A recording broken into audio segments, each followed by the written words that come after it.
የኢትዮጵያ ህዝብ ምን አቅም እንዳለው ለዓለም ምስክርነት የሰጠበት ግድብ ነው። በቡድኖች መካከል ያለ ልዩነትና ብሔራዊ ጥቅም እንዴት ነው መታየት ያለበት?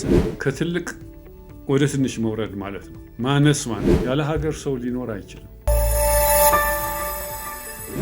መገንጠል የሚባለው ሀሳብ ሲመጣ እንደው እንዴት ነው የሚታሰበው? የመቀበልና የመስጠት ባህላችን ላይ ትልቅ ድቀት ነው የፈጠሩበት። በዛ አካባቢ ማደጎ ምን አይነት ኢትዮጵያዊነት እንዲኖረው ታድርጓል ዶክተር? በግጭት መጠፋፋት ነው፣ ራስህን ማጥፋት ነው፣ ሪሶርስህን፣ ሀብትህን፣ ሀገርህን ማጥፋት። መግባባት አለብን። አንድ ህዝብ ነን፣ አንድ ሀገር ነን፣ ህልማችን አንድ ነው።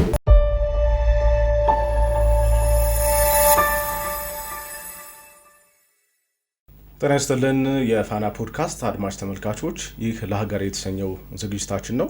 ለሀገር ዝግጅታችን ላይ ለሀገር የሚጠቅሙ ሀሳቦችን የምናዋጣበት ዝግጅት ነው።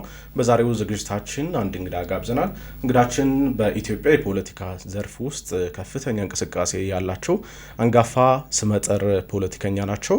በአሁኑ ወቅት የታላቁ ህዳሴ ግድብ ማስተባበሪያ ፕሮጀክት ጽህፈት ቤት ዋና ዳይሬክተር ሆነው ሀገራቸውን እያገለገሉ ይገኛሉ። እንግዳችን ዶክተር አረጋዊ በርሄ ናቸው። ዛሬ ከሳቸው ጋር ለሀገር ላይ ተገናኝተናል። ለሀገር ተጀምሯል። ብርሃኑ አበራ ነኝ። አብራችሁ እንድትቆዩ በአክብሮት ጋበዝኩ። ዶክተር፣ ወደ ፋና ፖድካስት ሀሳብ ለማዋጣት ለሀገር ዝግጅት ላይ ስለመጡ እጅግ በጣም አመሰግናለሁ። እኔም ለግብዣችሁ በጣም አመሰግናለሁ። እርስዎን የታላቁ ህዳሴ ግድብ ተጠናቆ ከዛ ማግስት እርስዎን ስላገኘሁት በጣም ደስ ብሎኛል። ታንኪዩ። እኔም አመሰግናለሁ። እኔም ደስ ብሎኛል። የማይቻለው ተችሎ ዳግማዊ አድዋ ሊባል የሚችል ድል ተገኝቶ ለዘመናት ቁጭት የነበረው ታላቁ የህዳሴ ግድብ አባይ ተገድበው ከዛ ማግስት ነው የተገናኘ ነውና መላው ኢትዮጵያውያን አሁን ስኬቱን ደስታውን እየገለጸ ነው። እርስዎ ደግሞ እዛ ውስጥ ጉዳዩም ውስጥ አሉበት፣ በኃላፊነትም ጭምር እየሰሩ ነው።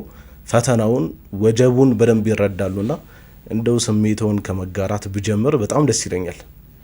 እኔም በጣም ደስ ይለኛል። አመሰግናለሁ። ዓለም ከተፈጠረ ጀምሮ አባይ ፈሰዋል። ህዝቦቻችንም ስለ አባይ እስካሁን ድረስ ሲዘፍኑ ነበሩ።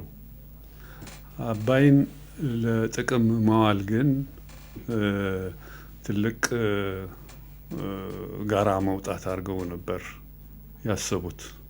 አሁን ግን ያ ሁሉ ቀርቶ ህዝቡ አይ ጨክኖ ወስኖ ከእንግዲህ አባይ በከንቱ አይፈስም፣ ዘፈን ብቻ አይበቃም፣ አባይ ጥቅም ላይ መዋል አለበት፣ ለሀገሩ ግንድ ይዞ መዞር ይበቃዋል ተብሎ ስንት ጊዜ ግንድ ተሸክሞ ይዞራል ማደሪያው የማይታወቅ እየተባለ ተዘፍኗል። እና ያ ዘፈን ሁሉ አብቅቶ አሁን አባይ በኢትዮጵያ ህዝብ ትብብር በዋናነት ደግሞም ለውጥ ፈላጊ ለውጥ አቀንቃኝ መንግስት በመገኘቱ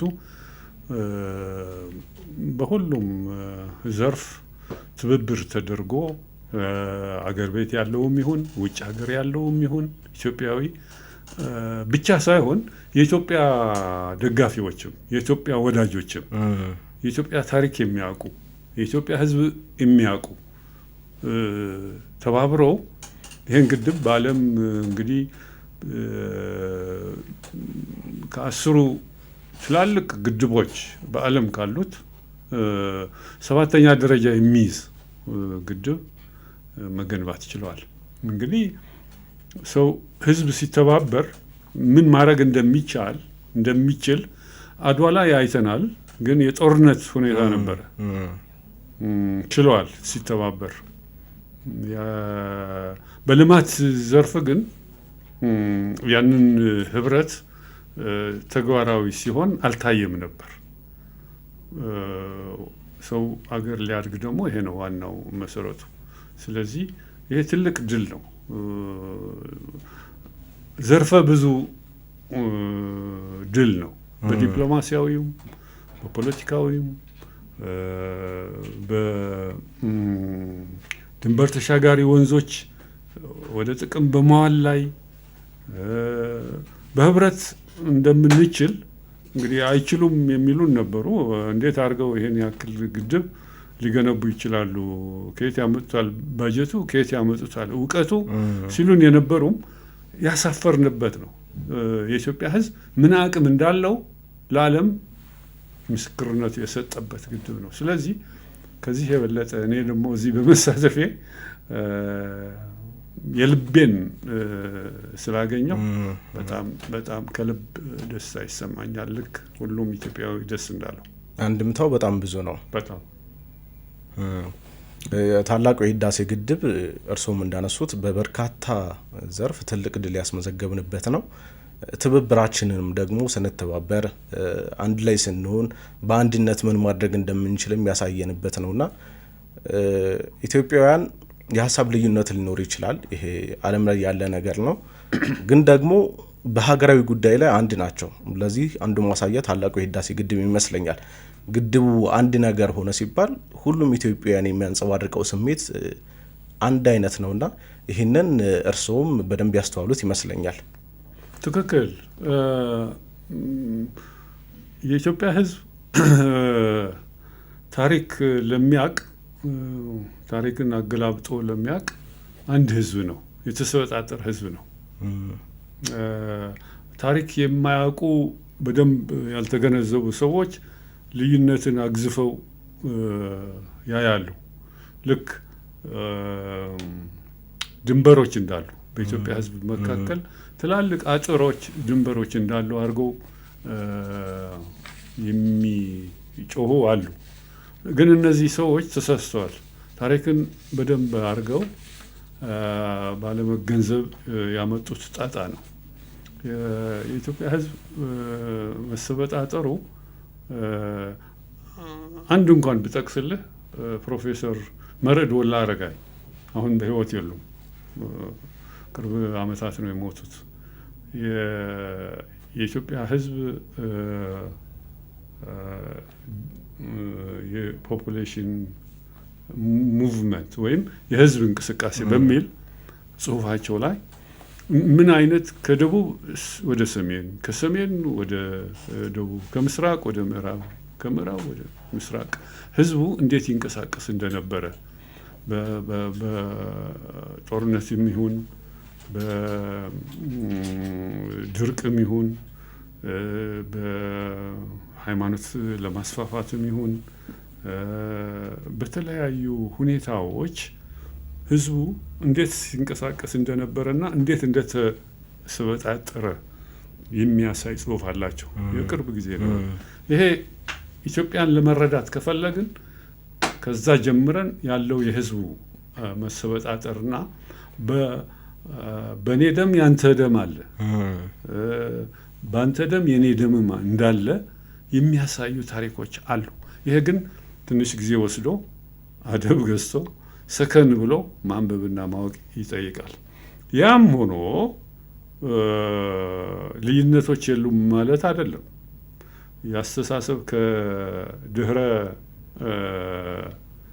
ሁኔታው በመነሳት ልዩነቶች ሊስተጋቡ ይችላሉ አሉ። ልዩነቶች መኖራቸው ደግሞ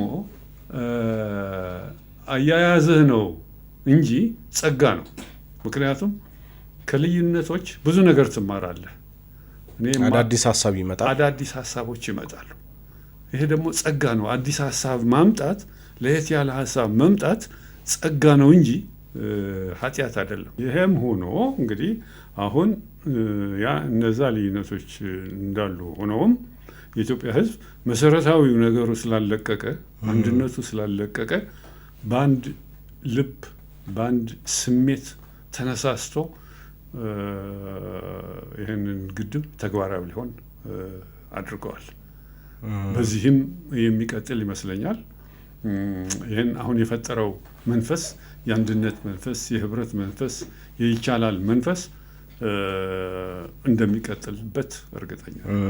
እዚህ ላይ ሊነሳ የሚችለው ጥያቄ ልዩነት ይኖራል። ምናልባት የግለሰቦች በቡድኖች መካከል ያለ ልዩነት ሊኖር ይችላል። ግን ዋናው ነገር ምንድን ነው? ልዩነትና በቡድኖች መካከል ያለ ልዩነትና ብሔራዊ ጥቅም እንዴት ነው መታየት ያለበት? በምን መልኩ ነው መስተናገድ ያለበት? ዶክተር ጥሩ መቼም ሁላችን ሀገር እንፈልጋለን። ሀገር አለኝ ካልን ደግሞ ለሀገር መቆም ያ ሀገር ጠንክሮ እንዲቀጥል መስራት ግዴታችን ይሆናል። ያለ ሀገር ሰው ሊኖር አይችልም። ስለዚህ በዚህ የፈለገው ልዩነት ይኖር አሁንም ልዩነቶች አሉ። የብሔር ልዩነት አለ፣ የሃይማኖት ልዩነት አለ፣ የቋንቋ ልዩነት አለ። እነዚህ ልዩነቶች ግን ለጋራ እድገታችን እንቅፋት መሆን የለባቸውም። ለልማታችን እንቅፋት መሆን የለባቸውም። እዚህ ላይ ነው እንግዲህ ሰው ልዩነት የሚያጮሁ ሰዎች እዚህ ላይ ነው ሰከን ብለው ማሰብ የሚገባቸው። ሰከን ብለው ካላሰቡ ግን ቶሎ ብለው ወደ ግጭት ነው የሚገቡት። ግጭት ደግሞ መፍትሄ ሊሆን አይችልም። በግጭት መጠፋፋት ነው፣ ራስህን ማጥፋት ነው፣ ሪሶርስህን፣ ሀብትህን፣ ሀገርህን ማጥፋት እንጂ የሚያመጣው ፋይዳ የለም። አይተነዋል። ያለፉት ዘመናት በቀጥታም ይሁን በተዘዋዋሪም ይሁን ግጭት ምን እንደሚመስል አይተነዋል። ያመጣው ውጤት የለም። ስለዚህ ይህን ሰከን ብሎ ከታየ ግን ልዩነቶች ለእድገት ምንጭ የሚሆንበት ማድረግ ይቻላል። ወደ ኋላ ልመልሶትና ወደ ልጅነቶ አድዋ አካባቢ ተወለዱ፣ አድዋ ከተማ ተወለዱ። እንግዲህ አድዋ ሲነሳ ኢትዮጵያውያን በአንድነት ሆነው የቀደሙት አባቶቻችን አያሌ መስዋዕትነትን በከፈሉባቸው ተራሮች ተከባ በምትገኝ ከተማ መወለድ ኢትዮጵያውያን ብሎም ደግሞ የጥቁር ሕዝቦች ድል በተበሰረበት አካባቢ ተወልዶ ማደግ በጣም ትልቅ ደስታ ይመስለኛልና እንደምን ያለ ልጅነት አሳለፉ ዶክተር? መቼም ያው የልጅነት ኑሮ አስተዳደግ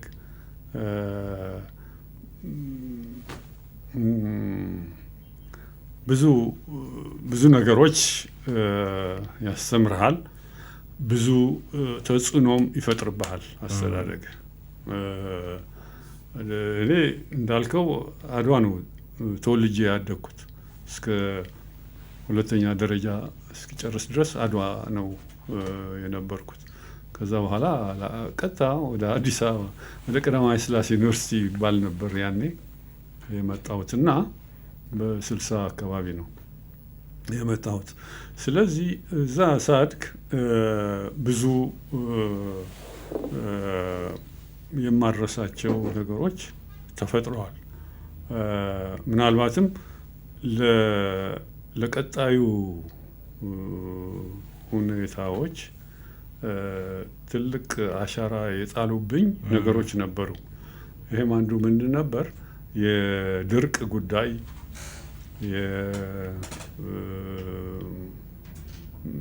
የአንበጣ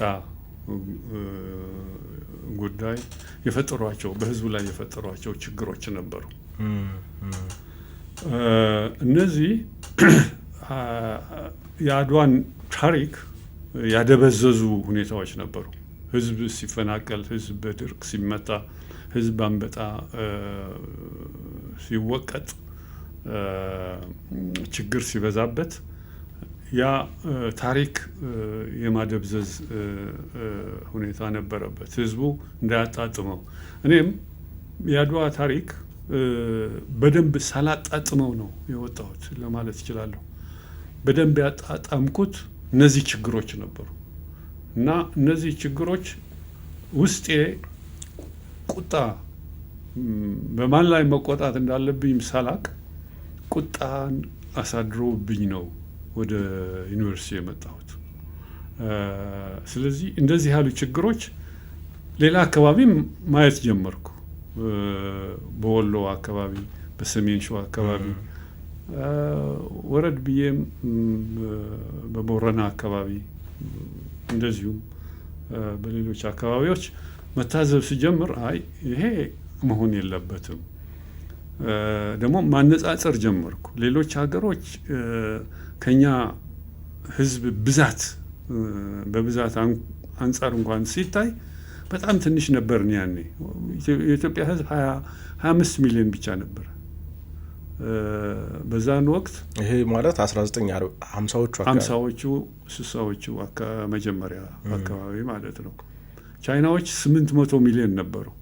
ግን በልተው ጠጥተው ረሃብ አይሰማም ነበር። ለምን እንደዚህ ይሆናል የሚል ቁጣዎች እና ስሜቶች እና መፍትሄ ፍለጋ ነበር። ስለዚህ እነዚህ አስተዳደጌን ትልቅ አሻራ አሳድሮብኝ ወደ ትግል የገባሁበትም በእነዚህ ምክንያት ነው። በመሰረቱ ግን ወደ ዋናው ጥያቄ ያነሳው ጥያቄ ስመለስ የአድዋን ታሪክ ከዚህ በኋላ ነው ማጣጣም የጀመርኩት ለማለት ነው። አድዋ በተራሮች የተከበበች ነች። ትንሽ የከተማ ነች። ታሪኳ ግን በጣም ትልቅ ዓለም ሁሉ የሚያውቀው ዓለም ያዳረሰ ታሪክ ነው ያለው። የማይታሰብ ነገር ያኔ የአውሮፓ ኃይልን ማሸነፍ አንድ የአፍሪቃ ኋላቀር የሚባል ህዝብ ብለው የፈረጁት ህዝብ አሸንፎ ሀገራዊነትን ኢትዮጵያዊነትን ጎልቶ እንዲታይ ለሌሎች ጥቁር ህዝቦች ምሳሌ እንዲሆን እነሱም ታግለው ነፃ መውጣት እንደሚችሉ የሚያሳይ ዓለምን ያንቀሳቀሰ ታሪክ ነው ያለው አድዋ ላይ የተሰራው። ያኔ በወቅቱ እኛ አልተከታተልነውም እንጂ ያኔ ኒውዮርክ ታይምስ፣ ዋሽንግተን ፖስት፣ ላፊጌሮ የፈረንሳይ የነ ዶይቼ ቬለ ሲዘግቡት ነበሩ። ያን ጀርመኖች የዓለም ትልልቅ ሚዲያዎች ትኩረት የሳበ ክስተት ነበር። በሙሉ ዘግበውታል። ተሰልፈዋል። ኒውዮርክ ላይ ጥቁሮች ሰልፍ ወጥተዋል በደስታ ብዛት። ወደ ጦርነቱም የመጡ ነበሩ። ጦርነቱን ለመካፈል የመጡም ነበሩ። ስለዚህ ታሪኩ በጣም በጣም ትልቅ ነው። ለኢትዮጵያ ክብር፣ ለኢትዮጵያ ብሔራዊነት፣ ለኢትዮጵያ አንድነት ብቻ ሳይሆን ትሩፋቱ ለመላው የአፍሪካ ሕዝብ ከዛም አልፎ ሌሎች የላቲን አሜሪካ የኤሽያ ሕዝቦችም ከዚህ አርአያነት ወስደዋል። እነ ማኦ ሳይቀሩ አንብበው ቸርማን ማኦ ይህንን ታሪክ አንብበው ትልቅ የሞራል ልዕልና አግኝተው ነበር ተዋግተው እነ ደምቤንፉ የሚባለው በፈረንሳይ ቅኝ ግዛት የነበሩ አካባቢዎች ነጻ ያወጡት። በአመዛኙ የማንነታችን ካደግንበት አካባቢ ካደግንበት ማህበረሰብ ይቀዳል ይባላል።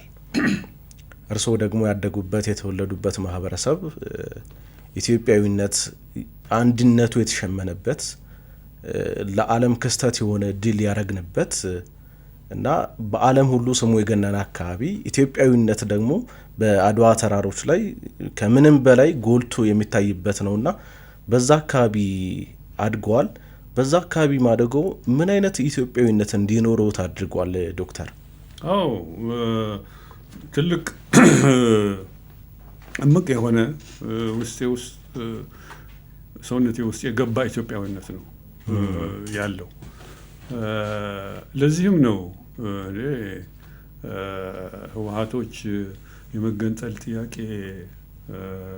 ሲያንገበግቡት ሲያራግቡ አይ ይሄ የማይሆን ነገር ነው፣ ማን ከማን ነው የሚገነጠለው የሚል ስሜት ፈጥሬ ከነሱም መለየት ግድ የሆነብኝ ሞከርኩ እዛ ውስጥ ሆኜ ነገሮች ለማስተካከል ታሪክን ለማገናዘብ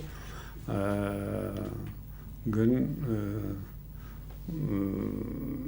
ተገንጣዮቹ ዝም ብሎ ግንጥል የሆነ ታሪክ በማራባት ስሜት የኋላ ቀርነት ስሜትን በመቀስቀስ ችግር ስለፈጠሩ እዛ ሆኖ መታገል እንደማይቻል አይቼ በሌላ መልክ መታገል ነው እንግዲህ ኢትዮጵያውን አጉልቶ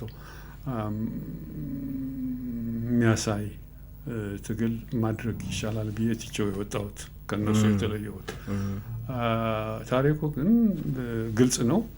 ባጭሩ እንኳን ልጠቅስልህ አጼ ዮሐንስ ከአጼ ቴዎድሮስ በኋላ የኢትዮጵያ ንጉሠ ነገሥት ሲሆኑ እና የተለያዩ የውጭ ኃይሎች ኢትዮጵያን ለመውረር ሲመጡ ግብጾችም ይሁኑ ጣሊያኖችም ይሁኑ ሁለቱንም ያሸንፉበት መንገድ ህዝቡን እየቀሰቀሱ በተለይ ኢትዮጵያ እናትህ ነች፣ ኢትዮጵያ እህትህ ነች፣ ኢትዮጵያ ሚስትህ ነች፣ ኢትዮጵያ መቃብርህ ነች፣ ዘውድህ ነች ብለው አዋጅ ሲያወጁ ለዚች ኢትዮጵያ መሞት አለብህ ብለው ራሳቸውን ሂደውም የሞቱ በተግባር ያሳዩ ከፊት ሆነው የሚመሩ መተማ ሄደው ወደቁ። የእሳቸው ጄኔራሎች ራስ አሉላ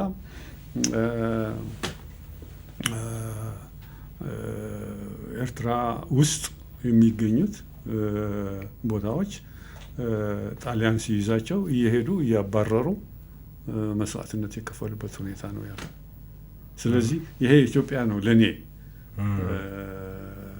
የቀረጸኝና ወደፊትም የሚያራምደኝ። እንደው ስለ መገንጠል ከተነሳ ይቀር ቅድም እርሶም ሲያነሱት እንደነበረው የጋራ የሆነ መሰረቱ አንድ የሆነ ደም የምንጋራ ህዝቦች ነን። ተዋልደን አንድ ላይ ለረጅም ዘመናት የኖርን ህዝቦች ነንና መገንጠል የሚባለው ሀሳብ ሲመጣ እንደው እንዴት ነው የሚታሰበው? እንዴት ነው ሊሆንስ የሚችለው?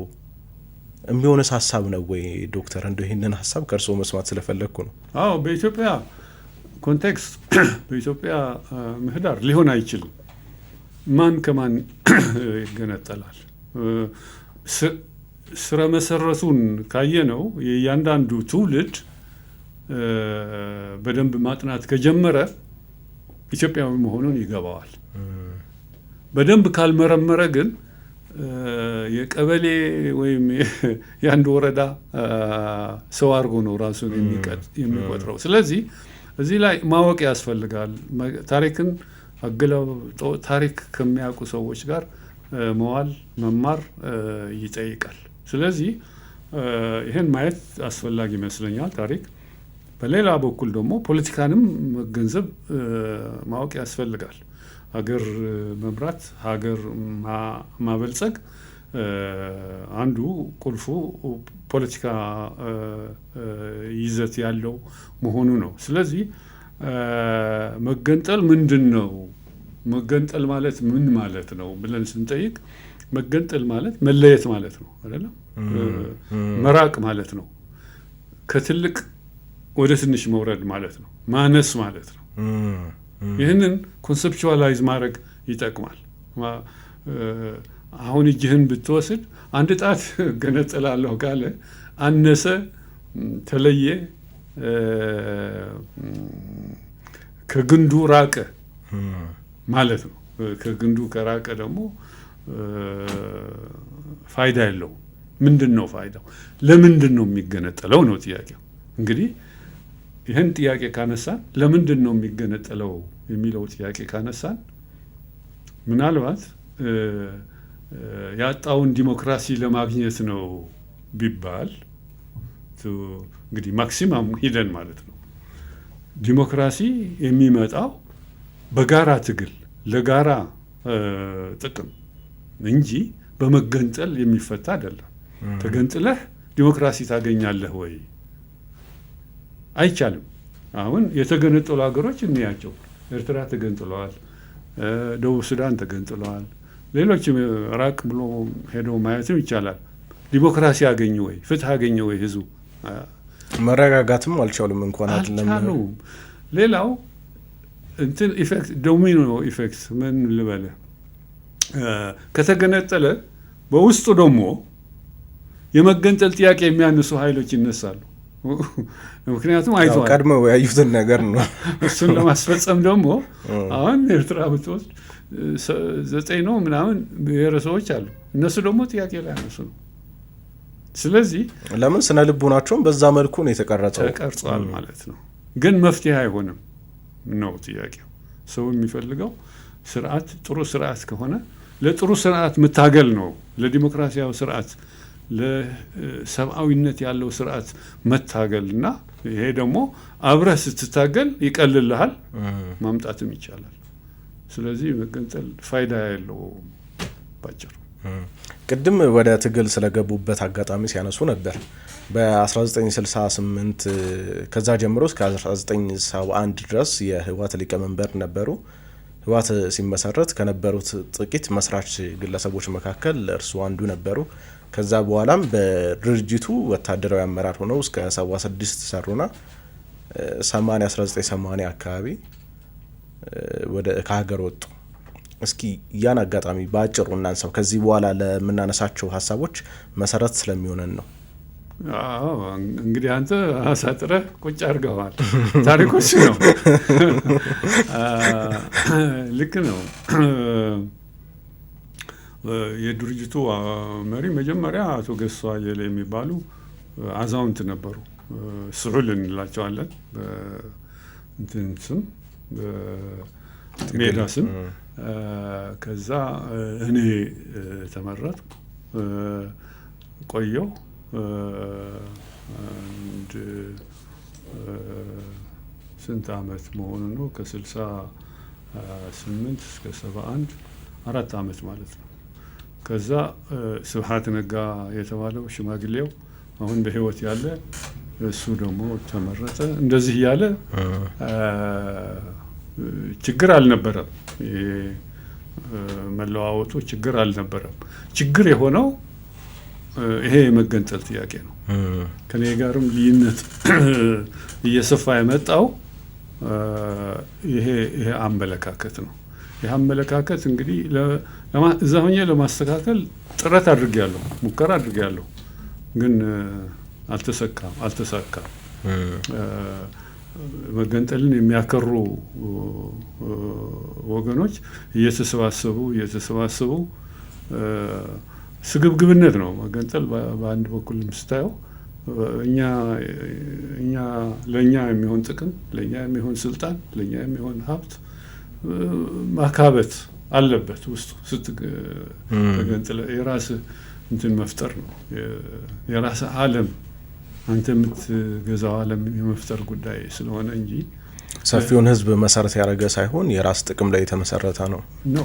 ቤሲካሊ እሱ ነው እንጂ የትግራይ ህዝብ የሚጠቀመው ከሌላው ወንድሙ የኢትዮጵያ ህዝብ እንደ ታሪኩ እንደሚነግረን ተሰበጣጥሮ አንድ ሆኖ ሲያድግ ነው እንጂ ሲገነጠል ምንም ጥቅም አያገኝም። እዚህ ላይ ልዩነቱ እየሰፋ መጣ። በ80 ዓመተ ምህረት ለቅቄ ወጣሁ ድርጅቱን። ከዛ በኋላ በውጭ ሁኜ ህብረትን በመፍጠር አገር ቤት እስክመለስ ድረስ እንቀሳቀስ ነበር። የተለያዩ ህብረቶች መጀመሪያ ፓሪስ ላይ የኢትዮጵያ ሰላምና እርቅ ህብረት ፈጠርን። ከዛ ኢትዮፖድ የሚባለው ፈጠርን። ከዛ ሸንጎ የሚባለው ፈጠርን። ብዙ ትግል አድርገናል እስክመለስ ድረስ። ስለዚህ መፍትሄው ያው በኢትዮጵያ ጥላ ስር ሆኖ መታገል እና ጥሩ ስርዓት መፍጠር የሚለው አንግቤ ነው የታገልኩት። ከ1960ዎቹ ጀምሮ በኢትዮጵያ ውስጥ የሚከሰቱ የሚከናወኑ እያንዳንዱ የፖለቲካዊ እንቅስቃሴዎችን ይከታተላሉ። እርሶም አንዱ አካል ነዎት፣ እዛ ውስጥ ይሳተፋሉና እንደው በዚህ መካከል የሀሳብ ልዩነቶችን ለማጥበብ የሀሳብ ልዩነቶቻችንን ለማስወገድ የሞከርናቸው መንገዶች፣ የሄድንባቸውን መንገዶች እንዴት ይገመግሟቸዋል? የኢትዮጵያ ፖለቲከኞች ከስሳዎቹ ጀምሮ በጣም አስቸጋሪዎች ነን። የያዝነውን ሙጭጭ የማለትና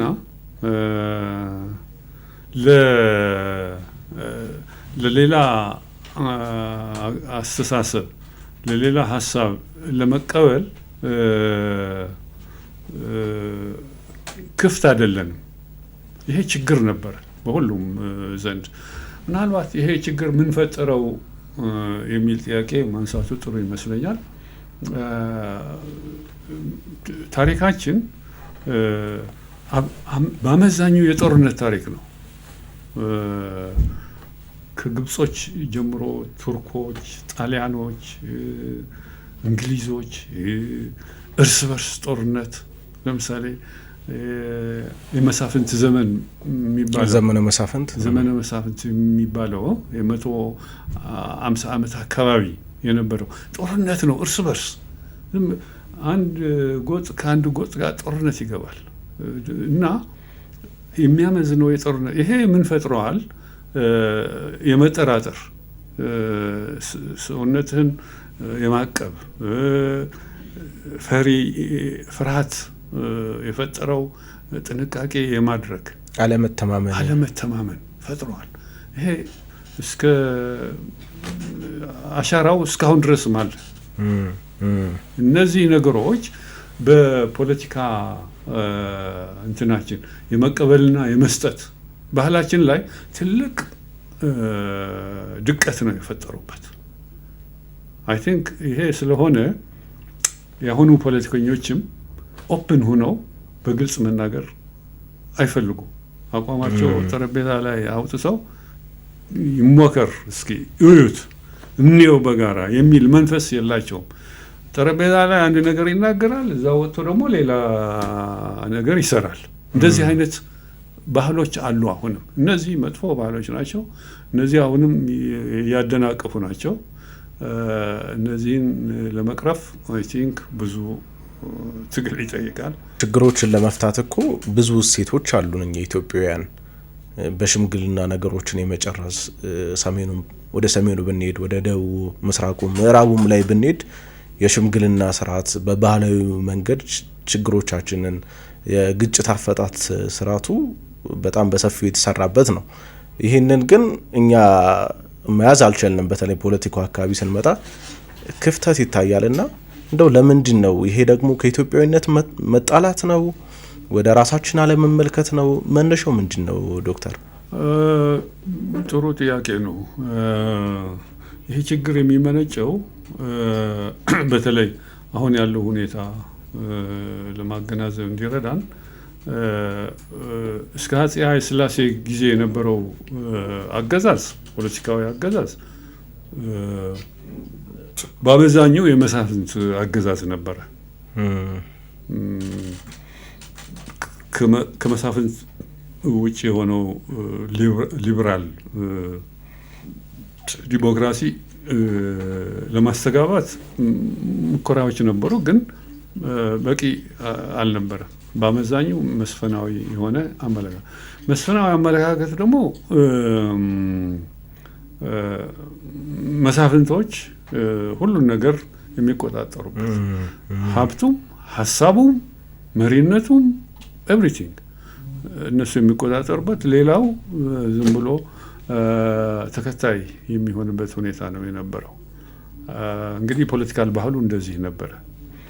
ዘን ይህን መታገል አስፈላጊ ነበረ ለውጥ ከተፈለገ ሌላው ዓለም የደረሰበት ደረጃ ለመድረስ። ስለዚህ ያኔ በስሳዎቹ ይሄ ሶሻሊስታዊ የሆነ መንገድ፣ ማርክሳዊ የሆነ መንገድ ነው መፍትሄው እንጂ ሌላ መፍትሄ የለውም የሚል ግንዛቤ ያኔ በነበርነው ወጣቶች ከኔም አንድ ሁለት ጄኔሬሽን ቀደም ብሎ በነበሩ አመለካከቶች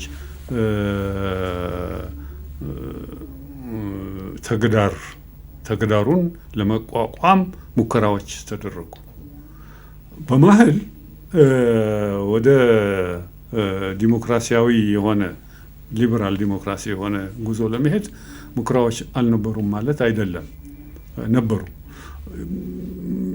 አሁን ጃፓን እንዴት ሰለጠነች የሚሉ ምሁራን የሚያንቀሳቅሱት የነበረው ኋላ በአፄ ኃይለ ሥላሴ ዘመነ መንግስት ጣሊያን የ5 ዓመት ኦኩፔሽን ይዞታ ሲያደርግ ኢትዮጵያን አፄ ኃይለ ሥላሴ ወደ አውሮፓ ስደት ሲሄዱ ያን ተፈጥሮ የነበረው ሪፐብሊካን የሆነ ቡድን እነዚህ ጥቁር አንበሳ ግሩፖች ነበሩ።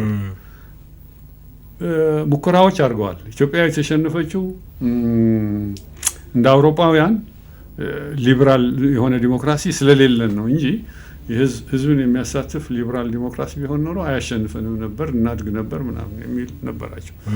ግን ያም እንደማያዋጣ በእኛ ጊዜ የነበረው ደግሞ ሶሻሊስታዊ መንገድ ነው የሚያዋጣው። ህዝቡ ሙሉ ለሙሉ ሶሻሊዝም ነው ተብሎ ታመነበት እና ወደዛ ማዘንበል ሆነ። ነገር ግን ሶሻሊዝሙ እንዴት ተግባር ላይ እንደሚውል ብዙ ጉድለቶች ነበሩበት። ቅንጭብ ያለ ነገር ነበረ። የታከሉበትም ነገሮች እንደ የወዛደሩ አምባገነንነት መፍጠር፣ ፕሮሌታሪያን ኢንተርናሽናሊዝም፣ ዓለም አቀፋዊነት ምናምን የሚባሉ ነገሮች ተጨምረውበት ችግር ፈጠረ።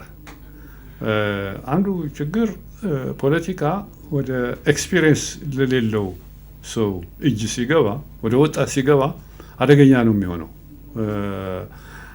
ህፃን ልጅ ጩቤን መስጠት ነው፣ ራሱንም ሊወጋበት ይችላል። እንደሱ አይነት ነገር ሆነ እና በአንዴ ሶሻሊዝም ለማስተጋባት ሙከራ ተደረገ፣ አልተሳካም። ስለዚህ እነዚህ ሁኔታዎች ደርግ መጣ፣ ነገሩ ተባባሰ። ህወሓት ኢህአዴግ መጣ፣ እሱም አብዮታዊ ዲሞክራሲ ምናምን ብሎ አባባሰው። እነዚህ ነገሮች ችግር እንደፈጠሩ ይታዩኛል። ስለዚህ ለነዚህ ችግሮች መፍትሄ የሚሆነው ዲሞክራሲያዊ የሆነ የሀሳብ ልውውጥ ከግጭት፣ ከዱላ፣ ከጉራዴ፣ ከጠመንጃ ውጭ የሆኑ ውይይቶች በማድረግ የሀሳብ አመክንዮነት፣ የሀሳብ ልዕልና፣ የበሰለ ሀሳብ የሚመጣው ደግሞ የሀሳብ ግጭቶችን በሰላም በማካሄድ ነው። የአንተ ሀሳብ ስታመጣ፣ የኔ ሀሳብ ሳመጣ፣ እነዚህ ሀሳቦችን አመክንዮአቸው፣ ሪዝናቸው ታይተው ሲዳብሩ ብቻ ነው ጠለቅ ያለ መፍትሄ ሊመጣ የሚችል። ነጥሮ የወጣ ለሀገር የሚጠቅም ሀሳብ ወደፊት ይመጣል። ትክክል። እንደ እርስዎ የፖለቲካል ዴቨሎፕመንት ወይ ደግሞ የፖለቲካ አማራጭ የሚያይ ትምህርት እንደተማሩ አውቃለሁና የ1966 አብዮት መጣ፣ የሶሻሊዝም ስርዓት ተከተል። ከዛ ውጭ ሌላ አማራጭ ስርዓት መከተል እንችል ነበር ብለው ያስባሉ? አሁን ላይ ሆኖ ሲያስቡት አስቸጋሪ ነው። ምክንያቱም የዳበረ አስተሳሰብ አልነበረም ነው ፖይንቱ። የሀሳብ አፈና ነበረ በፊውዳል ዘመን፣ በአፄ ኃይለ ሥላሴ ዘመን በለው። ከዛም በኋላ የሀሳብ ግጭቶች፣ የሀሳብ ልውውጦች መድረኮች አልነበሩም። በሰል ያለ ሀሳብ እንዲወጣ እድል የሚከፍቱ ስላልነበረ ከዛ መውጣት አይቻልም። አይ ሶሻሊዝምም ቢሆን ትልቅ ተስፋ የተጣለበት ነበር። ግን እንደው ያ ትልቅ ተስፋ ተጥሎበት የነበረ አብዮት የቱ ጋ ነው ሀዲዱን ስቶ እንዳልሆነ የሆነው? ከታች የመነጨ ሀሳብ አልነበረም። ከላይ የተንቆረቆረ ሀሳብ ነው። ከላይ ሲንቆረቆር ደግሞ በማሳመን፣ በማስረዳት፣ በመወያየት ሳይሆን ተቀበል ነው።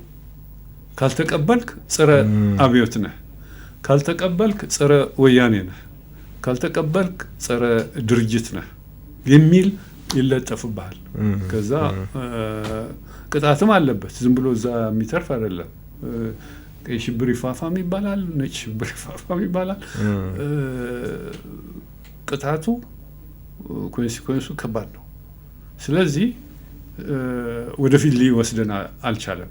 ወደፊት ሊወስደን የሚችል በነጻነት ሰው ሀሳቡ ሲገልጽና የሀሳቡ ሊወድቅም ከሆነ በሀሳብ ሲወድቅ እንጂ በእርምጃ በአስተዳደራዊ እርምጃ በጠመንጃ በዱላ በፖሊስ ኃይል ምናምን ከሆነ አይሰራም። የባሰ ኢፌክት ነው የሚኖረው። በዚህ ሁሉ ችግር ውስጥ አልፈን ይህ ሁሉ መጥቶ አሁን ደግሞ ሀገራዊ ምክክር ኮሚሽን ብለን ጀምረናልና እየተመካከርን ነው የምንገኘው። እዚህ ላይ የእርስዎ ተስፋ ምንድን ነው? ወይ ደግሞ እንደው ይህንንስ መቼ መጀመር ነበረብን ብሎ ያስባሉ? በእርግጥ ከቀረ የዘገየ ይሻላል ይባላል። ትክክል ነው። የዘገየ ይሻላል። ዘግይቶም ቢሆን የግድ ወደ ትክክለኛው ሀዲድ የሚያስገባን እስከሆነ ድረስ መቀበል የግድ ነው እና ኮሚሽኑ ሀገራዊ ኮሚሽኑ መመስረቱ አርቆ ሀሳቢነትን የሚያሳይ ነገር ነው። እኔ ከልቤ ነው የደገፍኩት። ከልቤ እሳተፋለሁ። በተጠየቅኩበት ጊዜ እሳተፋለሁ። አስተዋጽኦም ለማድረግ እሞክራለሁ። አንዳንድ ጊዜም ኮሚሽኑ ይጋብዘናል፣ ይጠራናል ሀሳብ ለማመንጨት ለመካፈል ማለት ነው። አስተያየት ለመውሰድ አስተያየታችንም እንሰጣለን። ስለዚህ አይ ቲንክ ዋናው መፍትሄ ያለው እዛ ነው። ሀገራዊ መግባባት ለመፍጠር መግባባት አለብን። አንድ ህዝብ ነን፣ አንድ ሀገር ነን። ህልማችን አንድ ነው፣ ፍላጎታችን አንድ ነው። የሁሉም ኢትዮጵያዊ ፍላጎት ምንድን ነው? ዲሞክራሲያዊ ስርዓት እንዲኖር፣ በስርዓት እንዲተዳደር፣ የህግ የበላይነት እንዲኖር፣ ሰው እንደፈለገው ተንቀሳቅሶ ህይወቱን እንዲለውጥ፣ ስርዓት ተከትሎ የሚያጋጥሙት ነገሮችን ለመጋፈጥ፣ ተገቢው ግዴታውን ለመወጣት፣ እንደ ዜጋ መብቱ እንዲጠበቅ፣ እነዚህ ነው የሚፈልገው። ሁሉ ኢትዮጵያዊ እነዚህ ነው የሚፈልገው። እነዚህን ለማሳካት ሀገራዊ መግባባት መፍጠር፣ ሀገራዊ ምክክር ማድረግ ሌላ አማራጭ የሌለው መንገድ ነው። ይህን መንገድ መከተል አለብን። ህዝቡ በስፋት ማየት ያለበት ይመስለኛል። ትንሽ ሀገራዊ ምክክርን ሁልጊዜ የማስታውሰው ምንድን ነው፣ አትዘጊው፣ ፍጥነት ያስፈልጋል። ለጥሩ ነገር መፍጠን ያስፈልጋል እና ሀገራዊ ምክክሩ ውይይቱ እንዲዳብር የዕለት ጉዳይ እንዲሆን የየዕለቱ ጉዳይ እንዲሆን፣ ልክ እንጀራ በየዕለቱ ነው የምንበላው፣ ምክክሩ ደግሞ በየዕለቱ እንዲሆን ሀገራዊ ምክክሩ ሚዲያውም ይሁን ስብስቦችም ይሁን በሁሉም ቦታ አጀንዳው እየዘረጋ እንዲንቀሳቀስ የወተወትኩ ነው። ሁልጊዜ እዚህ ላይ ነው የምወቅሰው። ትንሽ ትዘገየ ያላችሁ የምለው ፍጥነት ያስፈልጋል ባይ ነኝ። ፍጥነት አስፈላጊነት ደግሞ ሰሞኑን ክቡር ጠቅላይ ሚኒስትሩ መጽሐፍ የመደመር መንግስት ሳነብ አሁን ማጠቃለያው ላይ አስታውሳለሁ 7 አረፍተ ነገሮች አሉ። በሰባቱም አረፍተ ነገሮች የፍጥነት አስፈላጊነት ጠቅሰዋል። በሰባቱም አረፍተ ነገሮች ፍጥነት አንዳንዶቹም 2-3 ጊዜ እና አስፈላጊነቱን ከዛ የፍጥነቱ አስፈላጊነት ከዛም ቢያነቡ የኮሚሽኑ አባላት እነ ፕሮፌሰር መስፍን ይህን መልእክት ማስተላለፍ እፈልጋለሁ። አጋጣሚውን ለመጠቀም ይጠቀም። 1980 ዓመተ ምህረት ነው ከሀገር የወጡት። ከዛ በኋላ ለረጅም ዓመታት በውጭ ሀገር ኖረዋልና እንደው በዛ ወቅት ስለ ኢትዮጵያ ሲያስቡ ምን ይሰማዎት ነበር? ለአንዲት ሀገር ይጠቅማል ያሉትን ሀሳብ ተግባራዊ ለማድረግ ወይ ደግሞ እሱን አማራጭ መንገድ ለመሞከር ላይ ታች ሲል ለነበረ ሰው ያ ወቅት ሁኔታው ከባድ ይመስለኛልና እንደዛ እያሉ ስለ ኢትዮጵያ ሲያስቡ ምን ይሰማዎት ነበር? አዎ ኢትዮጵያ ልቤ ውስጥ ነው የተቀረጸችው ያለችው። በተለይ ትምህርት ገብቼ ከዚህ ወደ ስደት እንደጀመርኩ በ80 ወደ ትምህርት ነው የገባሁት። ጠቅሞኛልም፣ ከድርጅቱ መውጣት ጠቅሞኛልም። ያልተገነዘብኩት፣ ያላነበብኩት፣ ያላወቅኩት ነገሮች ለማወቅ ችያለሁ። አንዱ ትልቁ ነገር የተማርኩት የኢትዮጵያን ትልቅነት፣ የኢትዮጵያን ረዥም እድሜ ያለት መንግስታዊ ስርዓት መስለዋለሁ። ባጭሩ የፈጠረች ሀገር የህዝቡ ስብጥርነት በስፋት ለማየት እድል አግኝቻለሁ። ከዚህ የተነሳ በነበሩት ዘመናት ያልተሳተፍኩበት የህብረት እንቅስቃሴ የለም። አውሮፓ የሚመስረት፣ አሜሪካ የሚመስረት፣ ካናዳ የሚመስረት ይመሰረቱ ነበር። ደግሞ በእነዚህ ሁሉ ተሳትፌያለሁ። ሁሉም የሚሳተፉ የነበሩ ተቃዋሚ ኃይሎችም ያውቃሉ፣ እንተዋወቃለን፣ ቻሌንጅም እንደራረጋለን እና በዚህም ሁሉም የሚያውቁ ይመስለኛል። የተቻለኝን ያህል ትግል አድርጌያለሁ። አንድ ኢትዮጵያዊ የሆነ ድርጅት እንዲፈጠር የራሴን ጥረት አድርጌያለሁ። ኦፍኮርስ አልተሳካም። ያልተሳኩበት ምክንያቶች አሉ። ድርጅቶች ሲከፋፈሉ ለማስታረቅም ጥረት አደርግ ነበር፣ ከዚህ ስሜት የተነሳ ማለት ነው። አሁን ኢህአፓ ሲከፋፈል የነ ኢሳያስ ማነው የነ ኢያሱ ቡድንና የነ መርሻ ቡድን በሁለት ሲሰነጠቅ ሁለቱንም ለማስታረቅ ብዙ ጉዞ አድርጌያለሁ እኔ ፐርሶናሊ ስለጠየቀኝ። ስለዚህ ይሄ የውጭው ትግል ብዙ ጊዜ አድካሚ ነበረ፣ ፈታኝም ነበረ። ምክንያቱም አንዳንዶቹ ድርጅቶች አገር ቤት ሆነው ነው የሚታገሉት። እዚህ ሆነው ሲታገሉ፣ እኛ ደግሞ ውጭ ሆነን ስንታገል ህብረት ለመፍጠር ሙከራዎች ነበሩ፣ የሚያደናቅፉም ነበሩ። አንዳንድ የቅንጆት መሪዎች ነበሩ። አሁን ለምሳሌ ብዙ እንቅፋቶች ይፈጥሩብን ነበሩ። በእነሱ ብቻ የሚጣል አይደለም፣ ግን እንቅፋቱ እያንዳንዱ ድርጅትም የራሱ ዓላማ የበላይነት እንዲያገኝ አጉልቶ ለማውጣት የሚያደርገው እንቅስቃሴ ከህብረቱን የጋራው ጉዳይን እየተጋጨ ብዙ ቻሌንጆች ነበሩ። የሆነ ሆኖ አንዱ የረዳው ነገር እንድንተዋወቅና ማን ምን እንደሚያስብ ምን እንደሚፈልግ በቅጡ ለመረዳት እና ችግሮችንም አገናዝቦ መፍትሄ ለመሻት እድል ፈጥረዋል። ለዚህ ነው እንግዲህ የሀሳብ ግጭቶች ጠቀሜታ ያላቸው። ስለዚህ ጉዞው አድካሚ ነበር፣ ግን አጋጣሚ ሆኖ የለውጥ ኃይሉ ቀድሞን ለውጥ አመጣ እዚህ ሀገር ቤት። ምስጋና ይድረሳቸው፣ እኛም ገብተን ለመንቀሳቀስ ይቻል። በውጭ ሀገር ሲኖሩ ማህበረሰቡ ውስጥ ነው የሚኖሩት። የዛን ማህበረሰብ በደንብ ያውቁታል እና እንደው ባህልን፣ ማህበራዊ ትስስርን፣ እርስ በርስ መተጋገዝን፣ አንድነትንና ሌሎች መገለጫዎችን ግንዛቤ ውስጥ አስገብተን የኢትዮጵያን ሕዝብ እንዴት ነው የሚገልጹት ዶክተር? ስርዓት መገንባት ያልቻለው ለምንድን ነው ብሎ ያስባሉ? የሀገር ፍቅር፣ የሀገር ስሜት የወለደው ኩራት አለ። ችግሩ ያለው ብዝሃነት ላይ ነው ወይስ ብዝሃነትን የምናይበት መነጽር ነው? ህዝቡ ይቀበለዋል ወይ? እንዲቀበለው አስተሳሰቡና አመለካከቱ አዳብረዋል ወይ? የበሰለ ሀሳብ ካመጣው ብዙ ሰው እንደሚደግፈኝ አምናለሁ። ኢትዮጵያ በምን አይነት የፖለቲካ ሁኔታ ውስጥ እያለፈች ነው?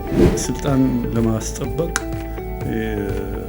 የሻዕቢያን ድጋፍ ያስፈልገናል የሚል አእምሯቸው ውስጥ ተቀርጾ ኢትዮጵያ የባህር በር ያጣችበት መንገድ ኢፍትሐዊ እንደሆነ ይታወቃልና ለኤርትራውያን ወንድሞቻችንና እህቶቻችን ማሳሰብ የሚፈልገው ምንድን ነው?